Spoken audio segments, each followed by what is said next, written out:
वडकीत भरदिवसा घरफोडीच्या घटनांमुळे नागरिकांमध्ये दहशत. बंद घरे चोरट्यांच्या निशाण्यावर 2 दिवसाआधीच घडली होती फसवणुकीची घटना.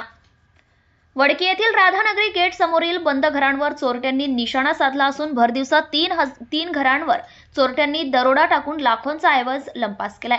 ही घटना आज 17 रोजी मंगळवारी दुपारी उघडकीस आली आहे. वडकी येथील 2 घरातील सोन्याच्या दागिन्यांसह रोख रक्कमही लंपास केली, तर शाळकरी मुलीच्या किंचाळीमुळे यातील एक घर चोरट्यांच्या निशाण्यावरून हुकले असले तरी या घरातील साहित्य नेस्तनाबूत केल्याचे दिसले आहे. वडकी येथील सुभाष तोडासे हे घर बांधकाम करण्यासाठी बाहेर गेले होते, तर पत्नी मंगला तोडासे एका खासगी शाळेमध्ये परिचर म्हणून जाते. सुट्टी झाल्यानंतर त्या घरी येतात सर्व साहित्य अस्ताव्यस्त दिसले. यावरून घरामध्ये चोरी झाल्याचं त्यांच्या निदर्शनास आले आहे. घरातील 7,000 रुपये नगदी व काही वर्षांआधीचे सोन्याचे 2 कानातले असा ऐवज लंपास केलाय. तर समोरच घर असलेल्या प्रशांत शत्रुघ्न पडोळे यांच्या घरचे 15,000 रुपये नगदी व आणखी एक सोन्याची पोत असा ऐवज लंपास केलाय.